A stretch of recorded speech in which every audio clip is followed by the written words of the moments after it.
6, 5, 4, 3, 2, Wait. From 11. This is the 11th episode. 11, 10, 9, 8, 7, 6, 5, 4, 3, 2, 1. Hey! Welcome to the Afterthoughts podcast, where we share our thoughts after stuff. And today we have a special guest joining us, the one and only James Powell. Come on. What's Red up, Rocks James? family. James, is this your first time on a podcast? This is. Wow, This is man. my first time on the podcast. Don't Thanks so be much. don't be nervous. Okay, I'm gonna You know chill. Ryan, you know Doug. Yes. Decent guys. Great guys. Kayla's got your back over there. Yes.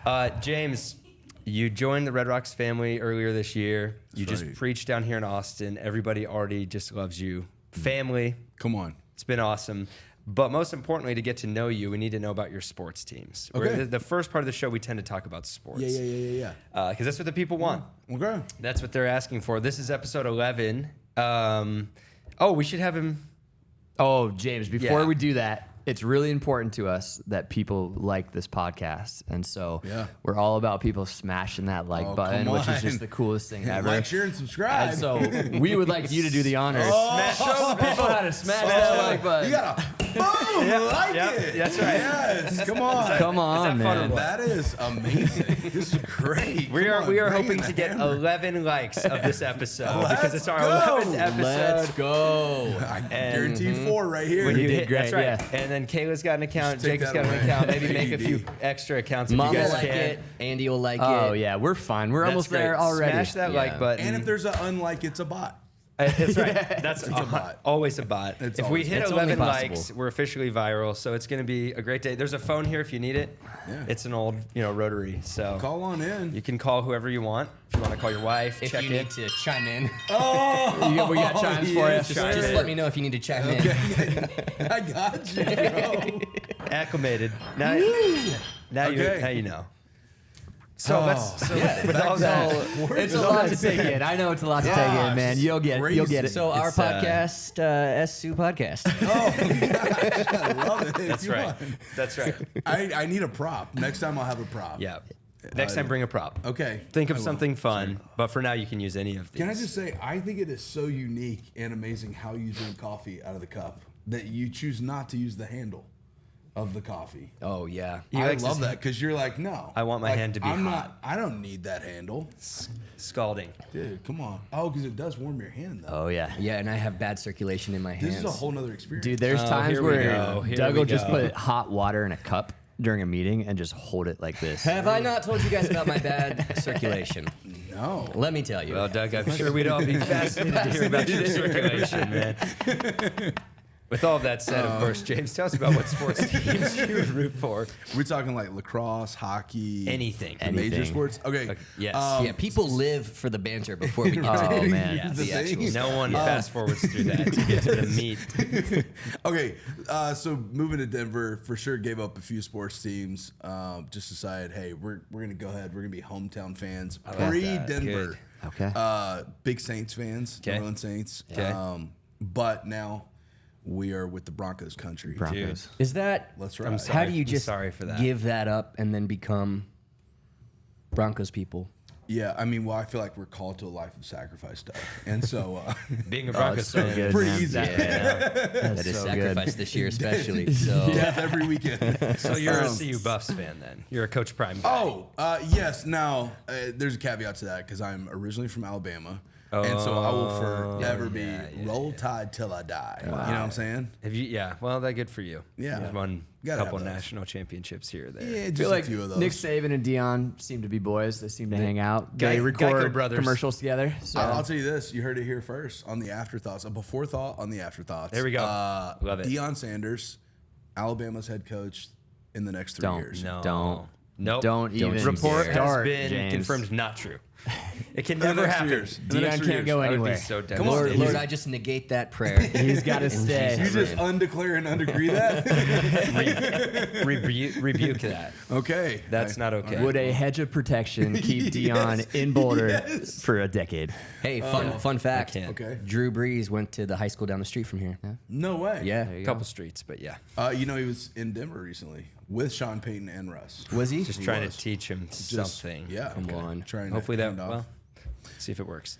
Okay, well, thanks for joining the Denver sports family. Yeah, thanks so much. We moved to Austin, but retained Denver. Rightfully so. Completely So so. big Nuggets fans still. Big Nuggets NBA fans. champs. No big deal. Come on. Avalanche, Broncos. But became UT Rockets. fans. And we root for the Longhorns. Absolutely. Root for the Longhorns. SEC football. You can come down in the future and watch Yeah. Bama and Texas. Well, That's Texas a sore- played that's- Alabama that's a this sore year. That's spot. right. That's a sore spot. Yeah, That's a we sore can spot. just. Hey, but you beat A&M. A We lot of did. Aggies around this Whooped place. up on those Aggies. They all That's talk about great. how awesome College Station is, and then immediately move to Austin when they graduate. Speaking of Aggies, is Larry an Aggies fan? Larry, we do need to give a shout out to Larry. Okay. Larry loves the Afterthoughts podcast. Oh, yeah. According to Diane, his wife. Larry- we love you. Larry Legend. We love that guy. If you are listening to this, we love you so much, He is Larry. an love absolute Larry. legend. and a great fisherman, from what I've heard from him. Yes. Let's move on to everyone's favorite part of the Afterthoughts podcast, which is questions with with Kayla. Kayla. Yes. Woo. Welcome aboard, Kayla. Welcome back. Thank you so much. I'm so glad to be back from last week. Yes, and the week before, And the week many before. others. It's But good then to I have was you. Thank you so much. Let's do some rapid fire questions with James here. Let's go. People don't really, I mean, they don't care about what we Yeah, have to say no. right now. They want to hear from James. Yeah, right. Give the people what they want. So, That's in true light all of the your time. message, James, this Yes. past weekend. Oh, was not expecting this to take that hard turn. Ready. We're diving Ready. deep. We're here.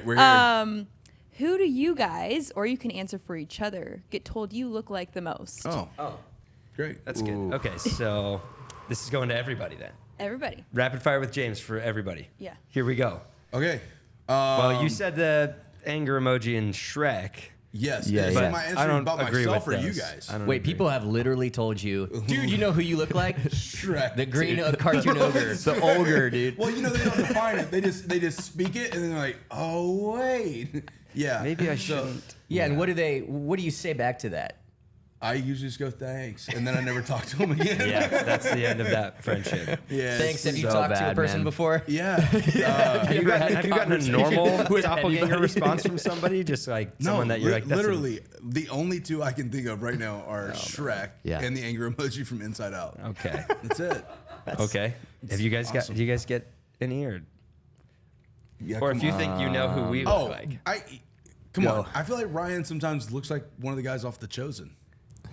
Oh, Jesus. No. You don't see it? Come on, a little bit. A little bit. Okay. Ryan reminds me of Jesus. Oh. He does? Oh, no. I wasn't saying that. No. You were quoting I was somebody. quoting somebody. Yes. Sorry. I forgot how the game And works. different Ryan. Who do people There's say this you look really like? godly guy, Ryan from California. He reminds me of Jesus. That's right. Yeah. Yeah. Ryan Atwood from the OC. I feel like you got that at some point. Yeah. Yeah. Ben Yep. McKenzie from Austin. I get a lot Yeah. of Let's see, people. Sean Johnson. I get Sean Johnson You get confused for Sean all the time. who's- I sign autographs in attacking anxiety for people at Right. Starbucks. Okay. Yep. who I've else? signed. Seems like I've signed- doppelgangers are really tough for you, Doug. I've Really signed- sorry about that. Poor Doug. Hey, but Shrek. I got Shrek. Ryan Atwood. Sean. hey, I will say Ryan this. Gosling. I will say this. Sean's Younger version of Brad Pitt. It's tough. Good for you, man. No. Such a cool part of the Yeah, show. Thanks, Kayla. pass. No, but the Sean thing, I love Sean. I go, hey, Sean's a good-looking guy. Yeah. Hey, he's 15 years older than me.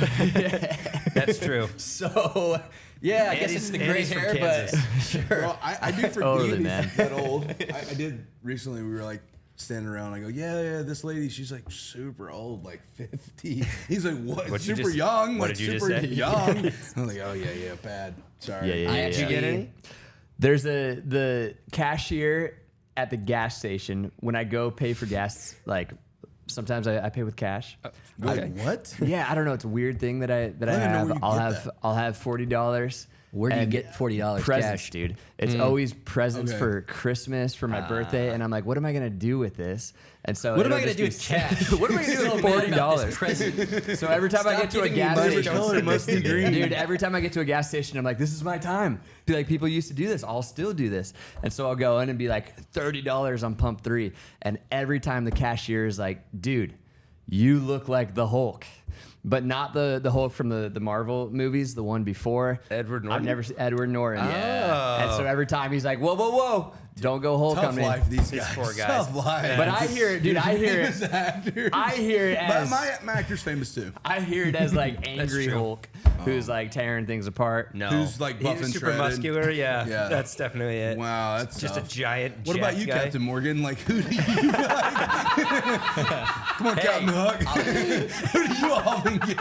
I haven't gotten that yet, but I'll take No, that. but I'll stick with the pirate theme and tell you who I think he looks like. Johnny Depp. Or we could say, I'll say the Kroger brand version The store brand. Yeah. Yep. Thank you. of Had to put that Will in there. Turner, played by Orlando Bloom and Pirates of the Okay. Caribbean. I'll take that. Yeah. Orlando Yeah. Bloom. I normally you get go. told I look like a rejected cast member of The Chosen. Yeah.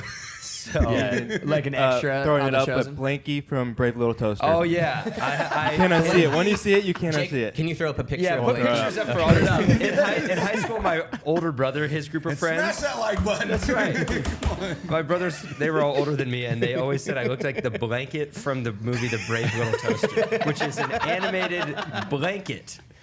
I'll look at the camera and maybe Feel I'll your do- pain. Come on. Here's I'm gonna to being drink like Doug. cartoons. You know? Yeah.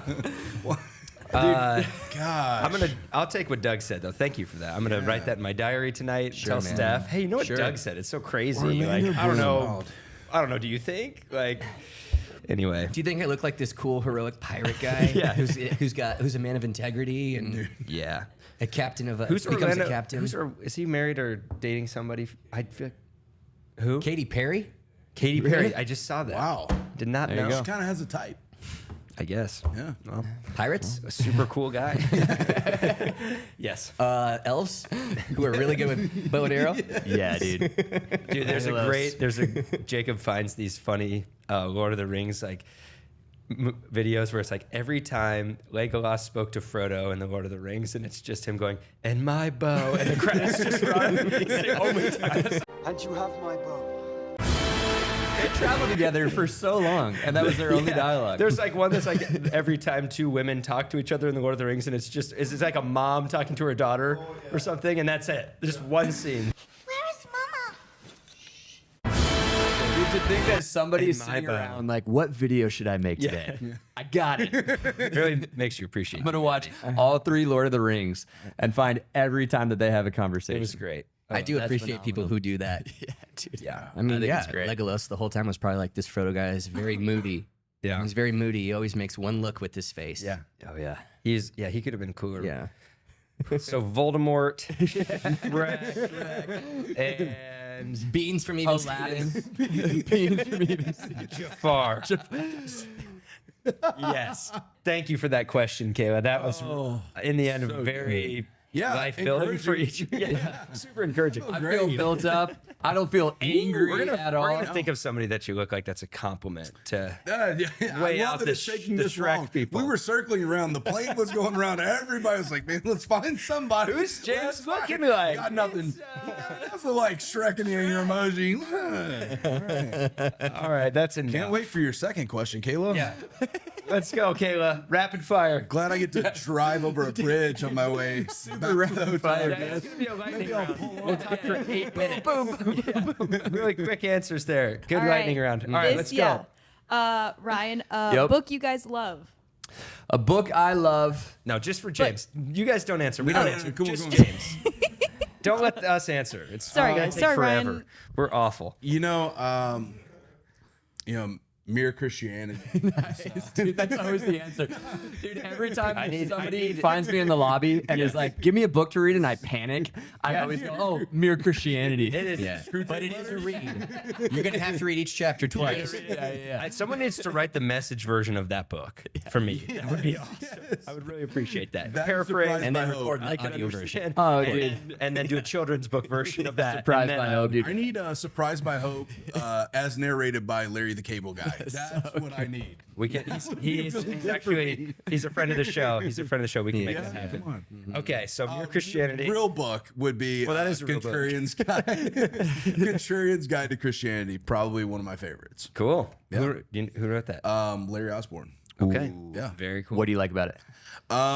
There's one part of it about electric fences that I really like, and he just talks about how sometimes we put fake blockades up. Boundaries, yeah. And because like you see like a row of electric fences, right? Yeah. You go to the first one that says don't touch it or you get electrocuted. You touch it, you're like, oh, didn't get electrocuted. You go to the second one, don't get electrocuted. So it kind of equates that to like how sometimes we can build barriers up in Christianity that aren't real. Nice. The problem is there is a real electric fence, and by the time you get to it, you don't trust it anymore. So that's one of my favorite chapters. That's good. Have you ever been shocked by an electric fence? Actually, yeah. I grew up in Alabama, so we've been known On purpose? we've been Friday known night. to pee against one of those. yeah, right? wow. Right? Yeah.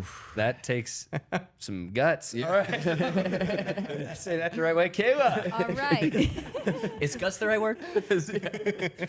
All right. James, favorite movie? An appropriate favorite movie to say on the podcast. Passion of the Christ. Yes, this is my favorite. Enjoyed the book even more. So The book is better than the movie. But the movie is very very good. detailed screenplay. Passion of the Christ. Yeah. One of my favorite, as seen edited on TNT with all of the removal of any content that would be offensive to anyone that's watching the podcast. Yes. Would have to be Training Day with Denzel Washington. Dude, so good, man. Speaking of the new Equalizer, Have you seen it? possibly watched it this weekend. Yeah. Possibly blown away and Yeah. think it's the best one of the whole Okay. series. Okay. There you go. Denzel. He is the best. I knew early in marriage, when I think the first one was out, I knew that I had made a good choice. My wife chose that movie for a date night. She's like, let's go see Equalizer. I was like, all right. Here we go. This is going to be great. Will you marry me? Yeah. Well, we were already married. But Again? I asked her again. Yeah. Will Kayla. you stay married to Wait, me? one actor, you can only watch their works forever. Dude, Denzel He might be it yeah, for he's me. a good Brad Pitt, Brad maybe. Pitt. Yeah. So I get money. Tom Hanks, Oh, Tom Hanks is good. like a good supporting one. actor in a lot of really good movies. He's just good in everything. Okay. Chris Hemsworth. Yeah. That's Doug's guy. Then you get People say I look like him. I was looking at the strong jawline and the trap, so I was like, Nobody has ever said that. That's who I was thinking of. People say you remind me of his character in Extraction. You guys are just two peas in a pod. Yeah, you are. No. Wait a second. No, that's not true. Sorry. All right, come on. Lightning Okay, round. Here we okay. go. Oh yeah, lightning. There's some debate on this one. What's the largest animal you could take on in a fight to the death? 1-on-1, no weapons. Like where it would Trying to beat kill you up pretty bad, Yeah. but you'd make it out of there. Yeah. You would win in the Take end. the animal down. Sorry to. I think a golden doodle. I've got the leg up on. Honestly, I think I could get that. Like, yeah. I can demolish a golden. I think you for sure could. Yeah. I like it. The Lord exalts those who Very humble themselves. smart. James. Very smart. Yes. Hypoallergenic. Yeah, I get it. Cool. I mean, Great. look, I'm gonna walk away. Congratulations on your dog. No sinus infection. Wrestle that thing to the ground. Choke it out. Feel good the next day. I'm not even coughing. This is great. Okay. If you could go to any game in sports history, Yeah. Kobe Bryant's last NBA championship. Oh, Dang, that's a good answer. Yeah. That's no more needs to be said there. Yeah. Well said. all right. If you could be a fly on the wall in any moment in history, what would you want to witness? Ooh. I hope he gets this right. Well, I mean, goodness, I think I would go with the creation of the Bitcoin so I could invest in it. I would be a trillionaire today. Fly on the wall, any moment in human history. Like episode 1 of the Afterthoughts, maybe. Oh. You know, like see the origin story of this podcast. There's a documentary being made about that. Dude. Netflix. The day that Ed Long, Yeah. took the picture with you guys in Denver for the announcement of Red Rocks Austin. That's exactly of all the moments. You dug deep for that, moment. man. All of history. That's All of history. Is there a mic this guy can drop? Great answer. a great answer, Nailed man. it. Come on. Anything else, Kayla? Yes, one last one. This one's for all you guys. We're gonna go more spiritual now. Transition moment. Dun dun dun. What has been one of the most pivotal spiritual moments of y'all's life? Whoa. It can be like more recently, or if you want to go like deeper into your life, you can do that too. I'll start when we traveled for a year, had been back for a few months, and I was struggling, like trying to process everything that had happened. And I was in Laguna Beach, up at the top of the world. It's a beautiful place where it's like hills, but then mountain. And I was just journaling. I have to internally process everything. So I'm writing out every last thing I can remember from the trip. And I'm in June, so I'm like halfway through the year. And I have this moment where I feel like the Holy Spirit's showing me, I was with you there, I was with you there, I was with you there, I was with you there, and I'm with you here. Dang. And I, like, if someone was hiking, walking by, they would have thought, like, this guy needs help, because I was just sobbing for a good 10, 15 minutes. And that, it takes a lot for me to cry. And so I had one of those moments and felt like I was ready to end that chapter and step into the next. Wow. Beat that. Okay, I have one. Dude, that's It's a competitive question. Good. Ooh, so like actual spiritual. I'm gonna make- tracking now in my mind. I'm going to make something up. I had one 3 days ago Let's go. in Southern California. Let's go. And you know how like there's a difference between knowing something and knowing something. So I've always known being a pastor is just what I do. It's not who I am. Yeah. But I had a moment sitting up on a cliff where that finally like really clicked in my soul, in my heart, that I'm a son. Dang. And and I happen to be a pastor. Yeah. That's cool. Yeah, but preaching and pastoring and all that, that's not my identity. And I've always known that, but I now like experientially know that now. That's so you know what I good, mean? man. Yeah. I do, man. Wow. Yeah, bro. I think a more recent one. Dude, no. Here we go. Let's No, go. I think a recent one, obviously, is for me is being down here with you guys. I was telling Ryan, like, you guys are hands down some of the funniest, smartest. You're stinking talented at what you do, and so when Doug first asked me to come down to Austin, I felt like an immense sense of pressure at first. I was like, oh my gosh, I don't want to go down there and speak. Like, they hear from incredible communicators every freaking week. Like, I'm like here, and you guys do this up here in such a way that I go like, dude, this is gonna be a pump fake for everybody in the room. And I felt a lot of pressure, and like I'm in a season where everybody's new, and all of my relationships for most of my life have you perform well enough in a relationship, you do enough, you're talented enough, you earn enough, you do enough, and you get like a really good relationship and a friendship. And this weekend, like, every time Ethan would make up stuff on stage about me and encourage, I just like, it hit something, like, like, Yeah, man. I know, like, we're doing this thing, but then it's like, it was like a little love note from God. Like, being down here with you guys, it is the weirdest thing for me. I told Britt on the way home yesterday or Sunday, I was like, dude, I just can't figure it out. Either these guys are just incredibly talented at another level of like making people feel like they're friends, or they actually love us. And this is like the wildest like God moment that I've had in a moment. So like how you guys have like loved us this past week. The only way I could describe it at the last service was it just felt like a big hug from God, or like a warm blanket of love, which sounds awful. Like, but that's the way we felt this week. Like, it has been so good for my soul.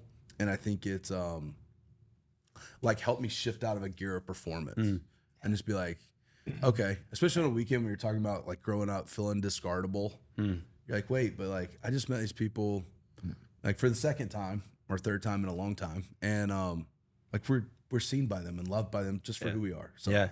That's so good, bro. Well, I'm glad you felt that. Yeah, man. I wasn't making stuff up. I don't BS. Yeah. I don't say stuff that I don't mean. Yeah. And your family, dude. Seriously. Yeah, bro. I love the way that you live your life. You're inspiring. love you guys a lot. Love you, man. You too, dude. So And all the nice things you said about us, if you watch the podcast more, that might. I'll say a couple weeks ago, we were all up in Denver as a staff, and our friend Corey has written some songs. And I walked into worship just with like ton of weight of personal life, ministry life, like all these things, even in my relationship with God. And it just felt like through like that worship time, it's hard to put into words, but it just leveled so much stuff. And like, I'm, same way. I don't cry a lot. It's hard for me to feel emotion or trust it or like, you know, experience it. And I couldn't control it. I was just like bawling, all this stuff coming out. And it was really powerful for me in a way that just like, it was just kind of like when God speaks to the base of who you are, and some things aren't even said. It's just like, I'm here. Yeah. And all that other stuff, I've got that. And I'm going to just take that off of you. It was really cool. Really cool, powerful. I love that, man. Yeah. That's awesome. Yeah. That's great. Yeah. Come on. I see what you did there, Kayla. Shout out Corey Miller. Yeah. Or is it a different Corey? Yes. That'd be awkward. No, not Corey. No. Okay. No, yeah. Very excited about Corey's. Yes. Dude, Just yes, what he's doing. Oh, it's gonna be so good. Recording in like Next week. Yeah, next yeah, week. yeah. It's incredible. I'm sure it'll be Yeah. out soon.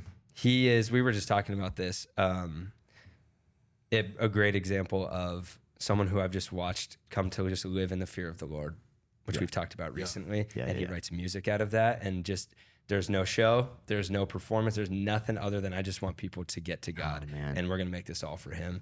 And when I'm in worship like that, man, those songs that he writes and just the spirit that's in there of true, authentic worship, levels me. Yep. Really cool. So Kayla, good job, because what you did was ask us fun questions to get us open, and then you just cut to the core. See I how see did what you that? did there. Oh, you Silly want to to pray us out, serious. Kayla? Hey, by the way, I get so many compliments about Kayla. Everyone's like, her voice is incredible. It's so good for a podcast. Thank you And guys. I'm I like, warm up in let's the go. morning doing my voice lessons for this. You're doing in the great. mirror. She should be like the Siri voice or Med's voice or Yes. a meditation app of some wow. sort. Oh yeah. You know what I mean? Yeah. I like Yes. that. Thanks, guys. great job, Kayla. Yeah, no All problem. right, let's welcome. talk for the rest of this. I want to go into your sermon a little bit, talk about your story. You talked about anger this weekend, but within that, just your testimony and your story of all you've gone through. Will you give, this is brutal to ask, but like a really quick summary of your life? Yeah. Like kid till now, how you've got, because you said one of the things that I think was so powerful is when you're like, I am so excited to be alive. I'm so passionate because I never thought I'd be here. Yeah. And there's so many people, I think, sitting hearing that, like, not necessarily about being on stage. That's not what you were saying. It was like sharing the gospel and seeing God use my life that are like, I want to be there. Like, I want to see God work through my life. I feel far from that. So give a little of your story and then we'll dive in a little more. Yeah, I mean, I think briefly, I grew up as a kid in a pastor's home, and in the South, in a very conservative environment, a small town. Comes with a lot of different pressures, performance, like you are held to a different standard. It's weird, like you never signed up for the profession your parents did, but you're held to the same standards. Yeah. And so, like, the ability to just be a kid and like screw up and do kid stuff is kind of off the table. So everything that you do that's wrong has major shame or trauma. So like I can remember early on as a like 5-year-old, before we got to like the abuse and the shame and all of that stuff. Like I remember like people pulling me aside and be like, you're a pastor's kid. We expect more of you. Jeez. And so there's like At 5. Yeah. Golly. I when I say I remember it, because sometimes people say that stuff, and you're like, no, you don't. I literally remember on the sidewalk, on the side of the building, this guy sitting down, he had on overalls, and he's like, we expect more than you. He had on overalls. And I was like, you better not be wearing overalls Your brother. Dude, Dude, I on can't you imagine for listening to that guy. If I saw somebody say that to Will. Oh, Yeah. Oh my gosh. Put him in a headlock. Yeah. Well, you know, Dude, with- As a 5-year-old. yeah. So you remember that at 5? I actually, it's so funny. Maybe. So I have a scar on my knee that one of my kids just asked me about, and they're like, how did you get that, Dad? And I was like, oh, wrestling the golden doodle. It's actually like I was in the parking lot of the church playing during the service, which is a no. Like you're gonna be in there to hear God's word, and a guy chased me in, threatening to whip me with a belt. So I hid up under a pew, and the nail in the pew caught me. So that was like, Dude. that was like, No Dude, way. you have that scar just your whole life. Yeah. Reminding you. You're it 5. reminded me like what. So this Like, I was wonder what God would rather have Yeah. you do: sit in a pew and obviously not retain anything, or go be 5 and play. in a parking lot. Dude, oh my god. So those are some of like the weird parts. Then you get with all of that, it's like a pressure cooker for an entire family and an ecosystem, which means like you hold things in. And so what happened is I experienced some different abuse then sexual abuse inside the church. And when you're in a small town, well, for anyone who's dealt with that, what most people don't understand is the person who receives the abuse carries shame and guilt as if they were the ones who caused it. Yeah. And it takes like therapy and the goodness of God to come near to help you realize like that's not your shame to bear. Yeah. But for me, it was an authority figure. So anytime that I would push back against this authority figure, it was looked at as rebellion to the church. And so that was kind of what I navigated early on. So I just kind of kept all that low, tried to stuff it all down. Had a traumatic event happen as a senior in high school, and everything just came busting out. And went to something they call Senior Week down in Alabama. You go down to the beach and you just party. And I never had, and I went down Senior Week and just got hammered every stinking day. And my friends like that even partied before, they're like, dude, what are you doing? Yeah. Because there was so much aggression because I was just trying to process trauma. I didn't know how to do it. Right. So I thought if I can get like wasted enough, I'll tell somebody. And eventually that's what happened. Like I got wasted enough that I told somebody what was going on inside, what I dealt with, and which I do not recommend. But because I had been doing all this partying, then I ended up homeless outside my house. And living out of the back of a Ford Explorer for a little bit. Some good friends in the church Neil and Sharon ended up inviting me to live in their house. To this day, I'm so thankful for them. They finished their attic, let me live with them, got me a job, got me in school.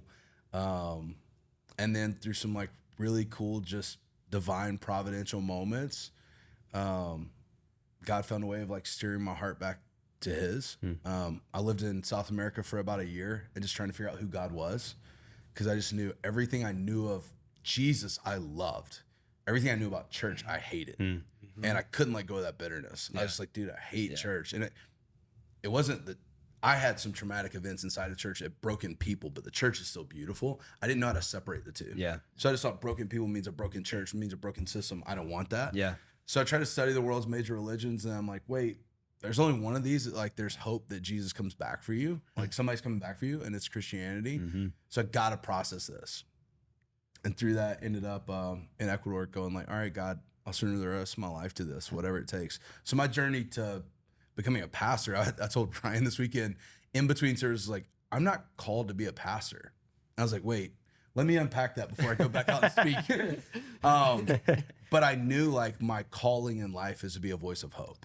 So if I get to do that as a pastor for the rest of my life, great. If not, I told him, dude, I'll be at Subway. I'll be the best sandwich artist. I'll be slinging hope. Dude, and He can actually help you get connected at Subway if that ever Come is on, a brother. dream. Yeah, dude. How many I'll give you a years? reference. 3 years at Subway. 3 years at Subway. It's got to be a 3 record. years experience of being Are a you sandwich U-cut? artist. Are you a U-cut guy? I can. Yeah. I can do anything. Come on. All things and anything sandwiches, I can do it. The U-cut's my go-to. You thought that Doug was just a great preacher and pastor. He's a sandwich artist. No, guys, a preacher is what I do. It's not who I am. Come on. Sandwich artist. is who you are. That's what you realize. I am a sandwich artist who just happens to be a pastor right now. Okay? Doug's like, dude, whether it's Italian herbs and cheese or the bread of life, I got you, fam. got you. I got a full meal prepared for you. Come on, you just feeling people, aren't you, Doug? You want provolone, pepper jack, Swiss, or American? Come on. Oh, dude. Toasted or non-toasted? Oh. Let me tell you this. If you could get the $5 footlong back in this economy, man, that would be incredible. You remember With that, man? inflation, Chicken teriyaki. that would go out Dude, of that business. chicken Really, teriyaki actually with would. the You can't peppers get out and of lettuce. Subway without Bro. $10 plus. And the Italian sauce. sad. that they You know, put in on college, sweet onion we had that deal where you sauce. could get Bro, I'll go. footlongs for today $5. with $5, man. That was the best. Yeah. We got any chicken teriyaki? You go toasted. And we did it every once in a while because we couldn't actually even afford that. Yeah. But I digress. Oh, man. You're a voice of hope. Yeah. So And that led you into ministry. yeah, so that led me into trying to pursue what that looks like. So I left Ecuador, and the next step in everybody else's mind was I would go into like church and get a job. And I was like, dude, like if I'm gonna do that, my character is just like super still obliterated. Like I know myself well enough to get like, I maybe get like a year into this thing and I'm gonna blow my life up. And so I went to a 2-year thing just to like form who I was as a person again. I was 21, so I'm going in. It's like all these 17-year-olds, and they're telling me what to do, which was super humbling and good for my character. So I did that for 2 years. Is where I met Britt and started chasing her down, and she finally said yes to dating me, then yes to marrying me, and now we got 2 boys, live in Denver. This is what we get to do. Dude, that's awesome. So she would be Cameron Diaz's character from Shrek, basically, right? Is that what you're Are you saying? saying she looks like Fiona? That was- Britt, I do not think you look like Fiona. I cannot believe that Doug would Comments say made you look by like Fiona. Jack. Comments made by Jack, isn't she? She also becomes an ogre in the number 2. Oh, pre-ogre, Brett. okay. So watching this pre-ogre. More thinking Cameron Diaz. Okay. Yeah. Along your journey, and you talked about this, forgiveness became a huge thing that you're like, I have to forgive. To let this anger go. Yeah. And no longer live in this mode of being big mad. Yeah. I gotta forgive, which is obviously so much easier said than done. Practically, what did that process look like for you of counseling and forgiveness and all that you had to go through? On my first day of counseling with Dr. Kruger, I remember I just went in and I like screamed. I made like one loud statement that forever will be private between he and I and God. But I just screamed and broke down in a puddle. He canceled all of his appointments that day, did what we call a walk and talk, and walked with me. And How old were you? at this point, I was 18. Okay. 18, maybe 19. Those years are blurry. But he started that process, but never pushed me towards forgiveness. It was a beautiful thing. Like he kept inviting me into freedom. And so it was like, it started with like an innocence, like a callback to innocence of like, hey, something was taken from you and now you're operating in this system of what we would call sin, where you're continuing to perpetuate shame in your life because you haven't been invited back to innocence. Let me invite you back to innocence. So he did that in a beautiful way. Practically, it wasn't until I lived in Ecuador that I remember I sent a MySpace message was how I forgave the person. And that one was like it was kind of a one and done. Like I'm not gonna have like ongoing conversation here, but I need you to know like I forgive what you did. I'm never going to bring charges. I want you to know that when it comes to the world, like you're off the hook. And I needed to do that. I remember I typed it multiple times, finally sent it. I think I sent and blocked. I think it was like, smart. But Fair. in other arenas, you know, there's certain parts of your story that you can tell that are freeing for you. And then there's certain parts where you have to like practice a little bit of care for the other people so involved. And I think there's other parts of my story where forgiveness has been an ongoing process. Because when you deal with family or friendships, you still see some of those people. And some of those things become a process where you're going like, okay, there's new ways to forgive and new levels of that. So I still have to process with Britt. I still process with a counselor. Like there's still, I told somebody this weekend, they were so kind. They're like, I'm going to forgive. And I was like, okay, but I also want to be very honest with you. You're going to be mad that you do it the first dozen times. Like you're going to be upset with yourself and going, why did I let him off the hook? This is unjust. I should have. And for me, it's been this decision regardless of how I feel. And when I don't feel it, I process it with some people around me that love me because I don't want to do things because I think I have to. So it's not that, but it's being obedient and then going, I don't feel like a fraud. I'm making a conscious decision to do something I believe is the right thing, even though it feels opposite of my emotions right now. Dang. So that helps me feel more integrated with like who I am still. I don't. Wow. That's so good, man. That's awesome. Is that something you've picked up along the way? Because I feel like one of the narratives that if we're not careful comes out in church is that it's like a very black and white thing where you used to struggle with this and then you have this amazing moment in worship and then you're over here. And when it comes to salvation, I would say that's true. When it comes to everything else, sanctification wise, it's such a process and you have good days and bad days. And you're such an amazing picture of embracing the process with people. Is that something that you've learned along the way, or? Yeah, it was always this in my mind. So it was this upward scale and I'll get here and one day I'll feel it and this will be awesome. This was like the whole Christian life journey, sin, emotions, trauma, forgiveness. And now I just think it's this. I think it's the cycle. Wow. So for me, it's that beautiful picture of, and suffering produces perseverance, and perseverance, character, and character, hope. Now I have enough hope to go back into suffering and address it again at a better state of wholeness and healing with a little more hope. That gives me perseverance. That develops my character, and so it's a cycle for me. It's no longer a season. I always thought it'd be a season. You're done with this sin. A season. You're done with this pain. A season. You're done with this trauma. And I just go, I don't think it's seasons anymore. I just think it's a cycle. But I get stronger as I submit to the cycle and understand where I'm at in it. It's cool. So there's days where I go, I'm just persevering, or there's days where it's painful. And I go, this is suffering, and this sucks. I hate it. Yeah. I can't wait to get to the next part. Wow. But I feel like every time, again, finding somebody close enough to be honest about this, the cycle part that I'm in. So yeah, it's all a process. Wow, man. So I'm good, almost seeing like an upward spiral helix. Yeah. Yeah. You know what I mean? So you talk about like the cycle and the suffering, perseverance, character, hope, and every time you sort of go through it, it's like I'm stronger. I'm a little bit more hope. Yeah. A little bit stronger, a little bit more free, a little bit more integrated. Yep. You know what I Jacob, mean? can you animate the helix in? Yeah. Okay, call me crazy. I think it's both because it's like, yes, I'm getting more hope and character. It's also giving me enough hope to like go a layer deeper and figure out what was the actual suffering. So it's going like now at this point at 37, I go, it's not just the act that happened to me. Yeah. It's the emotional thing of like, oh, you made me feel like I'm not valuable. Wait. I can still feel unvaluable. And if I'm not careful, when I go into an environment and someone makes me feel invalidated or not valuable, I go back to the same emotion. So until I deal with this, I can't go here. Yeah. You know what I mean? Yeah. So it's absolutely. like it's moving upward by going deeper into those layers and going, what's actually happening in me? Yeah. Like walking in a room and getting nervous and going like, hey, why do I feel rejected before anyone said anything to Yeah. me? Wait, I had years of my life where it was all performance, where it was like, I knew I was gonna be rejected. There's no way to live up to those standards. Wow. So now I go, okay, I feel that way. It's not the truth or reality.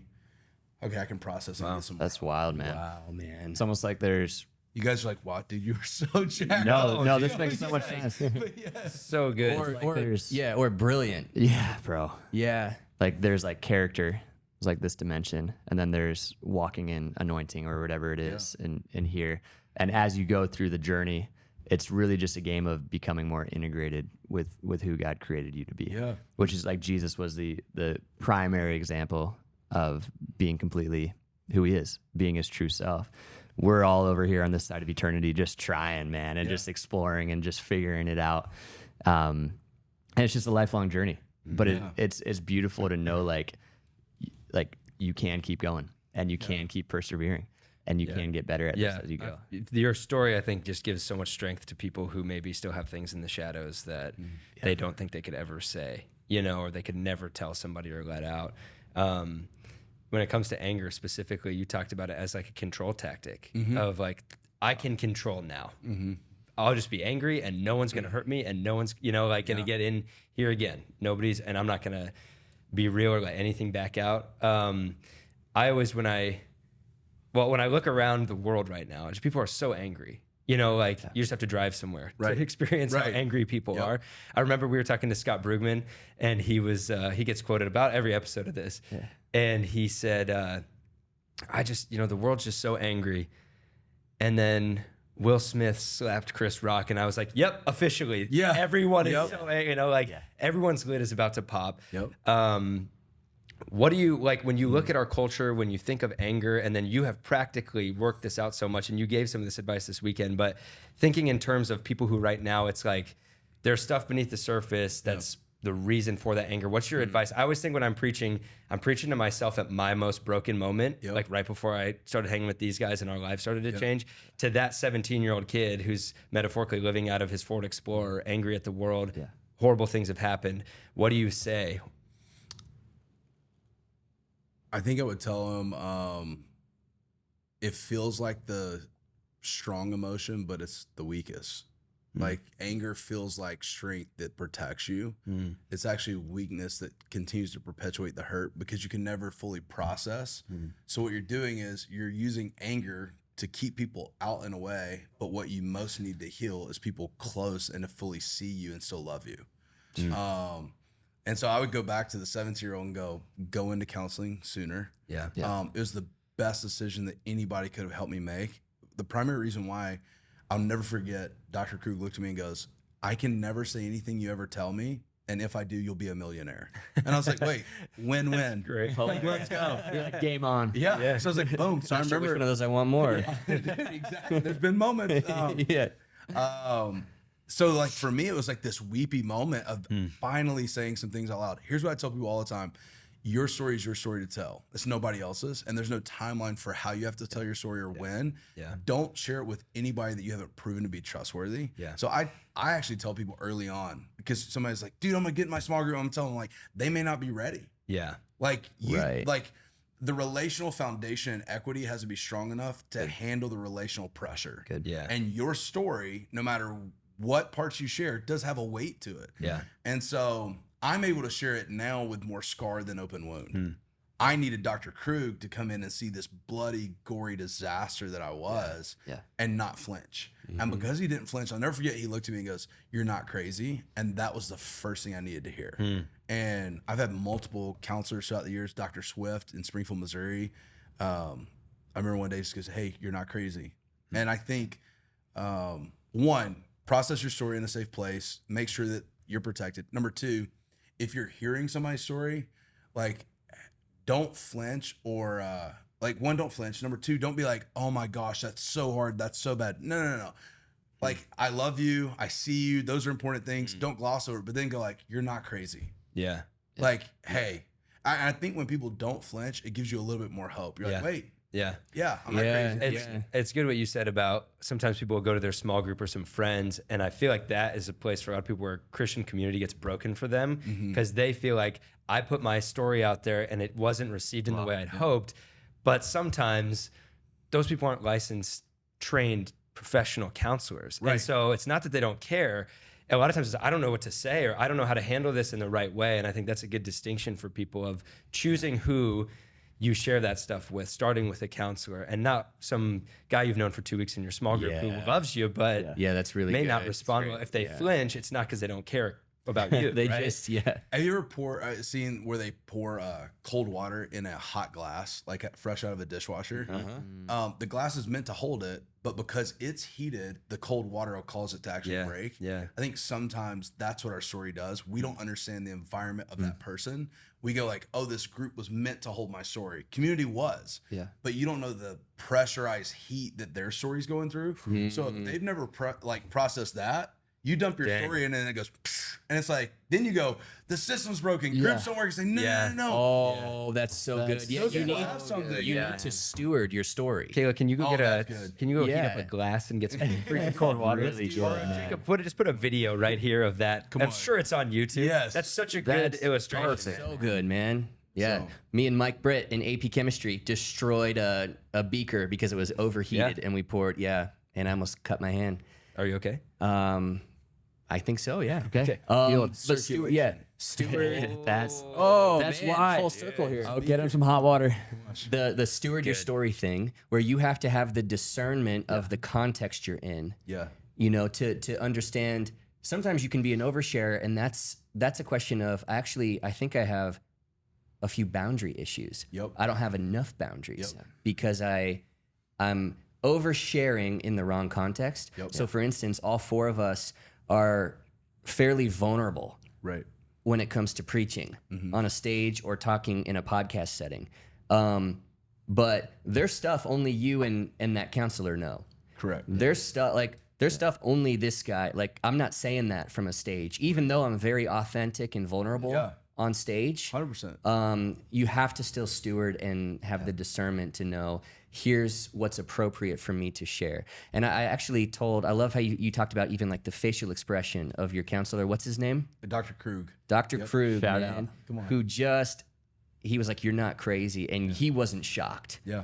He wasn't. I bet you, like, even he's like, "Bro, you have no idea the stories that I hear. 100%. I'm more familiar with the human condition. Yep.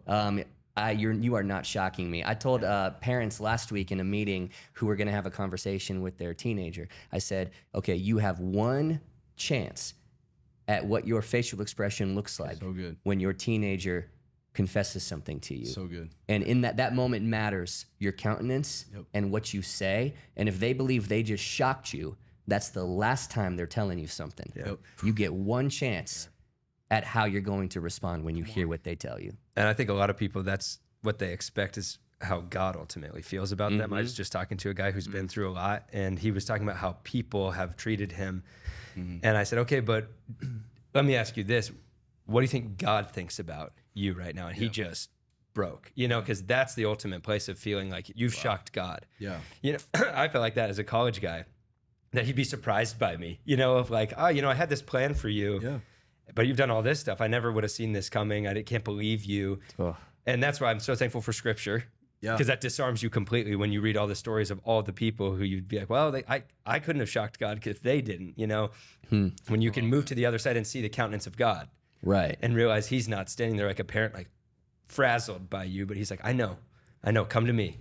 It's the return to Eden and going like, wait, even in Eden, like, what did they do? It wasn't like we always focus on the apple.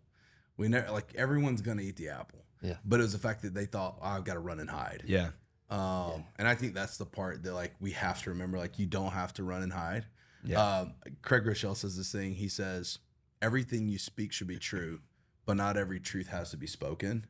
And I'm like, wait, that's good. That's a good reminder for me when I'm being authentic and vulnerable. I don't have to bleed. Because I think when we share from a scar, it brings strength, it brings hope. Yeah. Sometimes it's a wound that's closing in an appropriate way, but like sheep scatter when the shepherd bleeds. And it's like we have to, all of us are shepherding somebody in our lives and going like, wait, like I don't process with my kids my trauma. Right. You know what I mean? Right. Like it's not. I think that's such a good practical advice out of this conversation is choosing your outputs, you know, for that 100%. Kind of stuff. I've got 2 more questions. And you guys obviously pitch in. This could be a whole sermon, obviously, but when it comes to anger, I love that you talked about it in the sense of like, this is in you, it's wired in you, and it's meant to be a secondary emotion, and it can actually serve a purpose. Righteous anger. Yes. How have you placed anger in its proper places? Yeah, I mean, that's still a journey. Dude, it's still a journey. It's having accountability in my life to process it in the moment and go like, whoa, you're pretty hot about that right now. Yeah. And then it's forecasting like, hey, I'm going to react this way. And somebody going, ooh, that feels like it's got some simmer on it. Like, I don't think that's just the thing. There's something below that. So scripture is very clear about righteous anger. There's a way to process it. There's a way to navigate it. If you go to New Testament, there are moments where injustice happens amongst relationships. It gives us a way to do that. If the fruit of my anger is not righteous, I can't claim that my anger was. There you go. Ooh. So it's like, okay. You know what I'm saying? So it's like, which one of us should he replace? You know what I'm saying though? Like I can't claim I did the Jesus thing, but I didn't do it the Jesus way. So. If the fruit of your anger is not righteous, you can't claim that your anger was. Yeah. Wow. Yeah. So you walk away from that confrontation you had with that guy, and you drive home and you're pretty certain that he's now more angry, more upset with the church, feeling more shame, whatever it is. Yep. Those are the moments where I go, I try to speak truth. I think I did it with a lot of unrighteous anger. And I probably need to pull that back. Stuff my kids' sports games.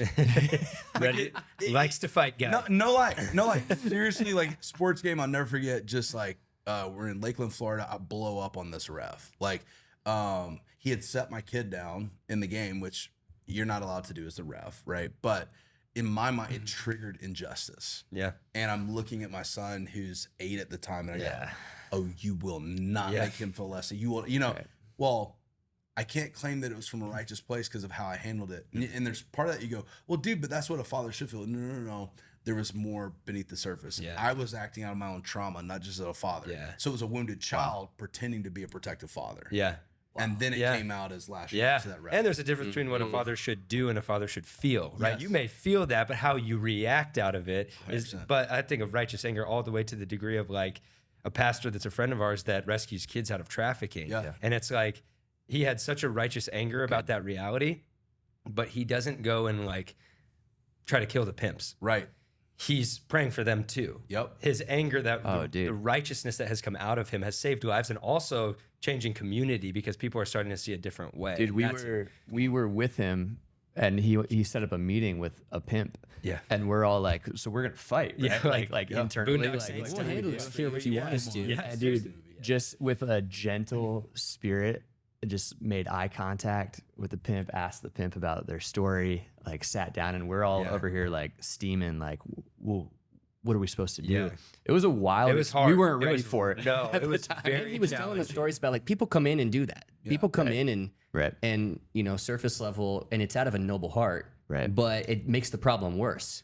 Well, or he pays the price for somebody yeah, who takes exactly. like, comes in, and Don't you anyway, think righteous anger would take us to the place of like we wrestle not against flesh and blood? right? Yeah. And so then if it's righteous, Yeah. I'm able to see that like, wait, something else is at play. Yeah. Sometimes I get angry enough at the thing that caused this person pain that's treating me this way that I go, no, my anger causes me to be so mad at that I want to like kill you with kindness. Yeah. I want to be so Right. kind to you that heals that thing. Yeah. I mean, Jesus displayed righteous anger, flipping tables, like all those kinds of moments. But the ultimate place that his anger led him was to lay his life down for everybody. Yeah. Right. So if your anger leads you there, then you're probably on the right track. Yeah, I think true righteous anger looks like perseverance. Yeah.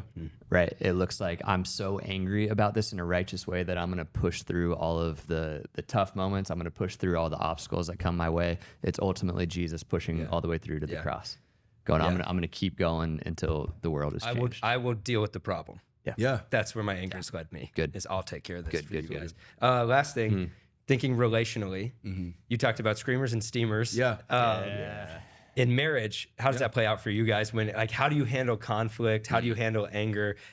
I think we're all trying to learn and figure that out. Yeah.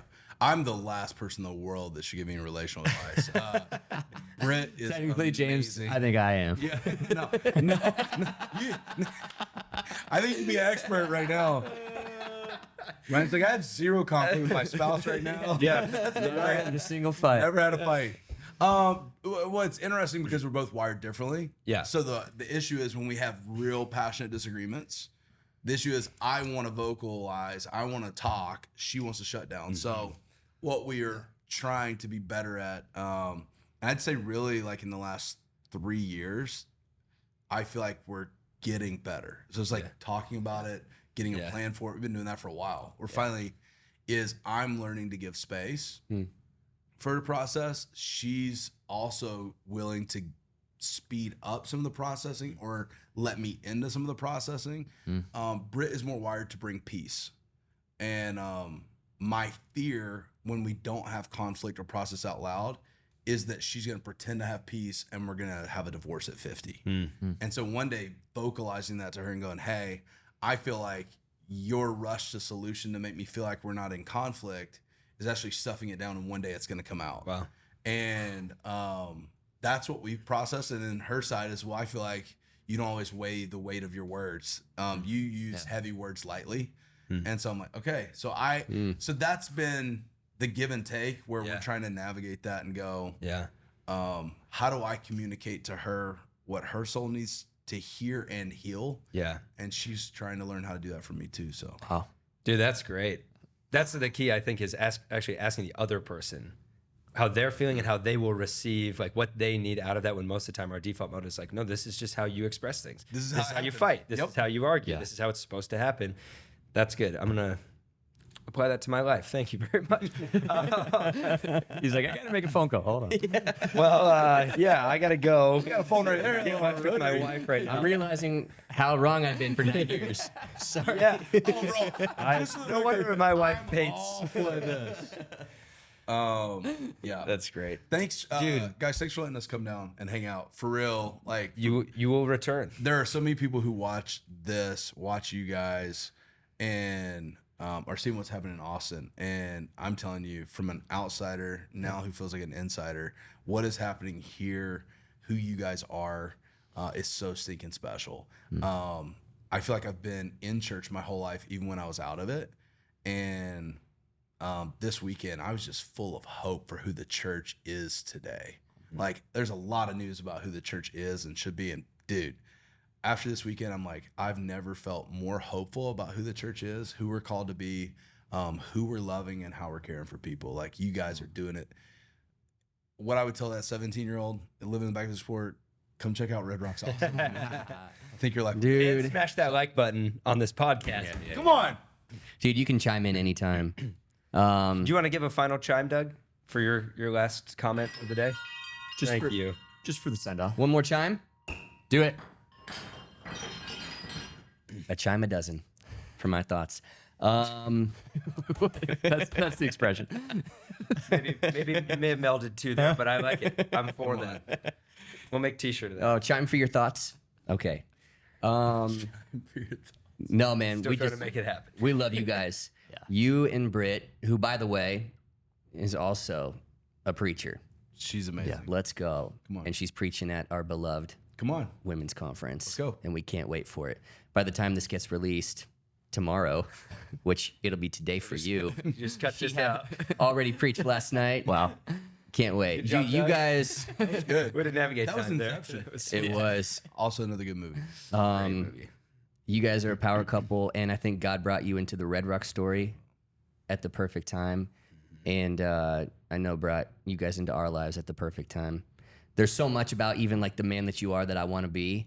Even when he was introducing you and he said, you're going to want to like touch James and be like, dude, are you real? Yeah. Are you have so much passion and a zeal for life.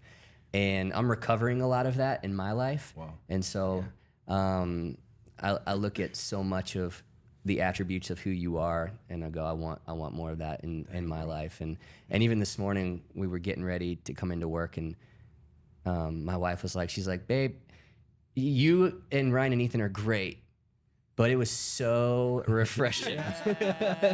Come on. She's like, he just brought that in like a fresh, new, different kind of way, and it was a gift for our church. Lower man. IQ, a little bit goofier way. Oh, I got so you. good. You're like, man. Sam, you could have just said the second part. And then she like backtracked. I was like, babe, I agree with you. we totally You're agree. No, I understand. You're right. Yeah, you're a gift, bro. So thank you, Yeah. man. Dude, Love and you, thank dude. you for just being an open book with your story. I think that's just so powerful for people. I have, in the last 48 hours, had conversations with my wife, sharing things that we haven't talked about before. And that truly was inspired by, I'm like, look at this dude's on a stage right now telling stories, and his story to the deepest level. So thank you for that. We love you, dude. You're a bro. Let's go. You're always welcome on. on this set. on. Sometimes we'll have you call in, maybe. Yeah. Oh, speaking of that, I got to just 1 second. Hey, Sean, he did a great job. Come on. Yeah, we love him. He's awesome. See you soon, Dad. For sure. Okay. Yeah, he said you can come back to Denver. Okay, cool. All right, dude, we love you. Yeah. James, thanks for being here. Smash that Smash like it. button. Come on. Share the podcast, especially this conversation for real. Your friend needs to hear James' story, so share this. And we'll be back for episode 12. Wow. 12 Tribes of Israel, 12 Disciples, 12 episodes. 12 months in a year. It all makes sense. 12 months in 12 continents.